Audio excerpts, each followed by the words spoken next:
تزامنا مع ده نادي مودرن سبورت النهارده أصدر بيانا بيعلن فيه أنه أصدر قرارا بإيقاف التصريحات الإعلامية لكل منتسبيه فيما يخص الواقعة اللي احنا قدامها دلوقتي. امبارح يمكن الدكتور وليد دعبس تحدث في أكثر من وسيلة إعلامية في خلال البرامج المختلفة، واتكلم في بعض التفاصيل اللي احنا ذكرنا بعضها بالأمس، وشرح التطورات طبقا لما صرح هو بنفسه. وكان يمكن في نقطة هي اللي أثارت جدلا واسعا، أو نقطتين. النقطة الأولى هي أنه هل كان اللاعب يعني في مشكلة في سفره أو لأ؟ النهاردة يمكن الزميل عبد الرحمن الشويخ الصحفي المتألق نشر صورة من خطاب نادي الوحدة، أو من صيغة التعاقد ما بين الوحدة الإماراتي مع اللاعب الراحل أحمد رفعت، واللي مكتوب فيها مادة بتشير إلى أنه أكد النادي المعير اللي هو مودرن سبورت، مودرن فيوتشر سابقا، أن اللاعب لا يعوق انتقاله أي مشكلة قانونية. ويمكن دي نقطة مهمة جدا برضو في سير التحقيقات، وده سبب من أسباب أن اللجنة الوزارية النهاردة طلبت أن هي تحصل على العقد المبرم لانتقال رفعت معارا من مودرن سبورت إلى نادي الوحدة الإماراتي.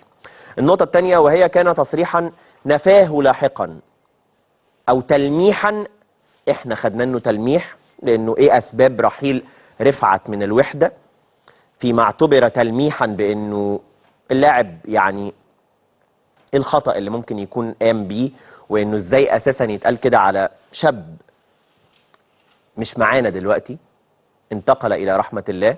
ونفاه لاحقا الدكتور وليد دعبس وأكد أنه ما كانش يقصد أبدا الإساءة إلى أحمد رفعت. احنا تواصلنا بخصوص هذا الأمر مع مسؤول في نادي الوحدة الإماراتي، وهو أحد الأعضاء البارزين في مجلس إدارة النادي، الأستاذ عامر الصعري، اللي تحدثنا معاه لأنه كان مشرفا على عملية انضمام رفعت قادما من نادي مودرن سبورت إلى نادي الوحدة الإماراتي قبل فسخ التعاقد، فكانت له إجابات بعد الحصول على إذنه بنشرها في غاية الأهمية. والحقيقة أنه اللي ساعدنا على التواصل معاه، لأن احنا بقالنا أيام بنحاول نتواصل مع مسؤولي نادي الوحدة، هو الكابتن أيمن الرمادي، لما له من باع طويل وسيرة طويلة جدا في الإمارات استمرت ل 27 عاما. فمن خلال مكالمة عبارة عن كونفرنس كول تواصلنا مع الأستاذ عامر الصعري، اللي أدلى لنا بهذه التصريحات حول أسباب فسخ التعاقد مع رفعت، وحول أسباب تشتت رفعت في أيامه الأخيرة مع ناديه السابق الوحدة الإماراتي. وإليكم التفاصيل. الأستاذ عامر الصعري قال لبرنامج الماتش هذه التصريحات: 1. في البداية خالص العزاء لأسرة الفقيد أحمد رفعت لاعب الفريق السابق الذي نحبه ونحترمه. هذه شهادتي أمام الله، أحمد رفعت رحل عن الفريق بسبب حالته الفنية بناء على طلب المدير الفني مانويل خيمينيز. ثم استكمل: رفعت كان على خلق كبير لكنه كان عصبيا، وعندي أسئلة. على فكرة نقطة عصبيا دي الكابتن أيمن الرمادي كان قالها معانا امبارح، انه كان يعني لما بيعمل اسيست مثلا والمهاجم يضيعها بيتعصب قوي في الملعب، وده كان نقطة من النقاط المؤثرة في علاقته مع النادي. ولكن عندي أسئلة، والكلام على لسان الأستاذ عامر الصعري: لو كان هناك مشكلة أخلاقية لماذا دفعنا له مستحقاته كاملة في مايو 2023؟ ولماذا لم نتجه للمحكمة الرياضية ونفسخ تعاقده دون الحاجة لمنحه راتبه؟ رحيل رفعت كان قرارا فنيا بحتا.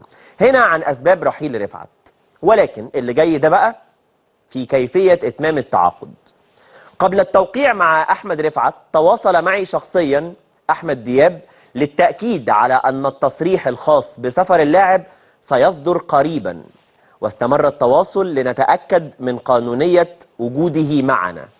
تساءلنا للنادي كيف سنرسل المقابل بينما لم يحصل اللاعب على التصريح، فأكد دياب أن أوراقه سليمة وأنها جاهزة. لاحقا للأسف تبرأ دياب من رفعت ولم يعد يرد بعد عدة محاولات من جانبنا.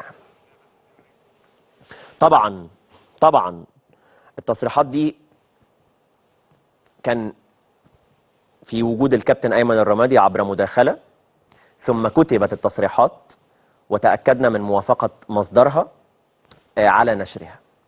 وبناء عليه النائب أحمد دياب إذا أراد أن يتواصل معنا علشان يرد على الكلام ده، فإحنا بنكلمه كده كده دلوقتي حالا على الهوا، فله الحق التام في أن يرد، بل وأن يشرح وأن نسأل وأن يوضح تماما. فإحنا مجرد بننشر الكلام المهم جدا اللي ربما يتم من خلاله توضيح بعض الأمور. وتاني احنا بنتكلم عن قضية أنا بقالي 3 أيام مش عارف، يعني الموضوع ما بيقلش، أنا بيزيد معايا، يعني أنا وكل زملائي الحقيقة، لأنه الصدمة بتخليك رغم الزعل الشديد لما بتبدأ تقل الصدمة بتبدأ تحس بأنه هل دي حقيقة اللي احنا عايشينها دي؟